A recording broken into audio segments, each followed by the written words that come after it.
Hello and greetings, fellow StarCrafters. PGL Minecraft here with another 1 versus 1 between the green Protoss player up here in the upper left-hand corner, Monchi, versus his teal opponent, who is going to be here in the bottom right-hand corner about the 5 o'clock position. His name is roxkisSlivko.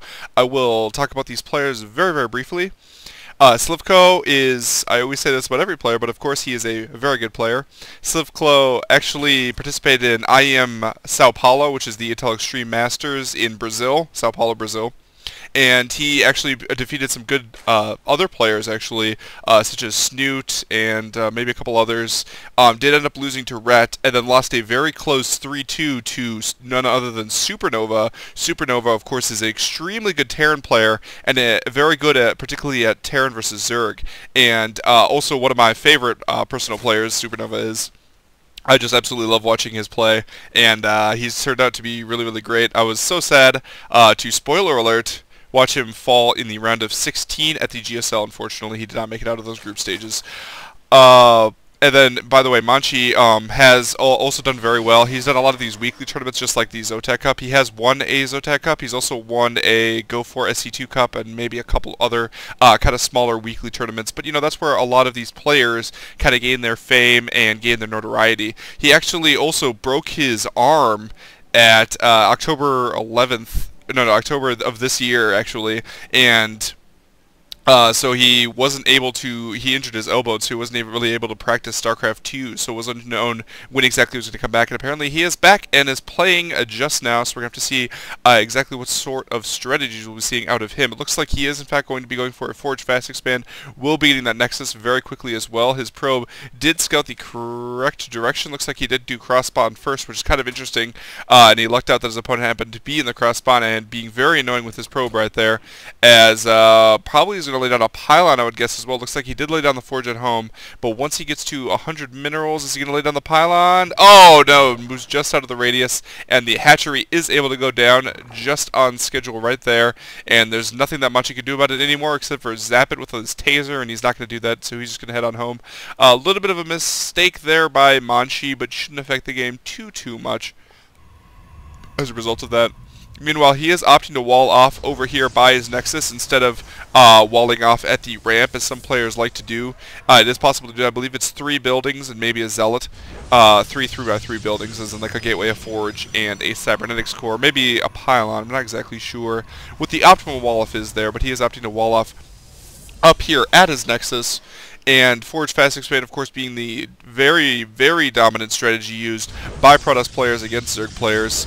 And the typical Zerg response to this is, I mean, sometimes you see Zerg players just kind of go for a huge all-in off of, you know, their 2 bases, where they go for either Roach Baneling or Roach Ling or Baneling Ling or something along those lines, in order to try to counter it, basically, you know, and punish the Protoss for taking such a quick fast expansion, or you see them taking a 3rd expansion right here, which is exactly what we see roxkisSlivko doing. Now, if that happens, what it usually means is that the Protoss player is then going to have to be a little bit, oh wow, he's actually able to save that probe. I did not think that probe was going to get away, so very nice job from Monchi there.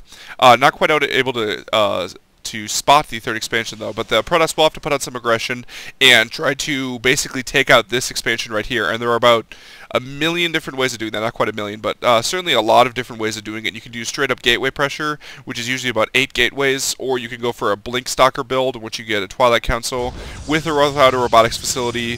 Sometimes you can go for Stargate. You can also go for double Stargate. You can go for Rowboat. Usually not Colossus Tech, as that takes too long to get online, and Colossus aren't, I mean, they're good against roaches, but considering the amount of resources you have to invest, it's not something you really want to do against a Zerg player who's typically going to be going for roaches, in order to be able to defend against that kind of aggression. So I haven't really seen any kind of Colossus openings off of 2 base to deal with this 3rd base right here. But, you know, it kind of remains to be seen. Dark Templar is also another option, which Protoss players like to do. You can summon, 4 Dark Templar usually, especially with a proxy pylon.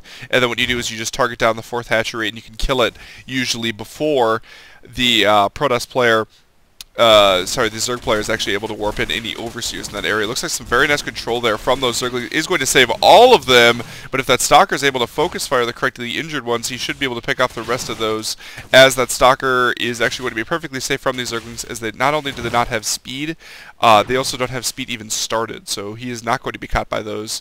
And Stalkers look so weird when they move. They're almost like our crab, like deet.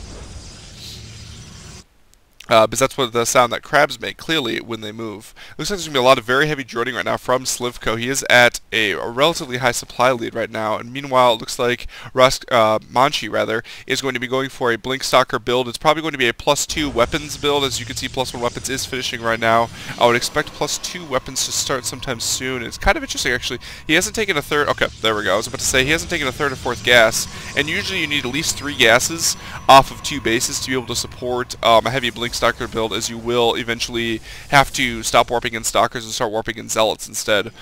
He is going up to 4 gateways. He will add 3 more, most likely, as time kind of goes on, and it remains to be seen exactly. He's not going to get too many centuries, I would say, with this kind of composition. Simply because he didn't take his gases early enough to really support that amount of gas. Sometimes you want to get about like 6 to 8 centuries, depending on exactly what kind of build you're going. But he's not going for that, obviously, as he has not up to get that much gas. Looks like he is trying to poke away that Overlord. Overlord will be able to escape in the dead reaches of space over there. I'm not quite sure how the Overlord floats on helium in an area that doesn't appear to have an atmosphere, at least it doesn't look like it, based on the stars and asteroid. Looks like we're on an asteroid, actually, which is kind of interesting.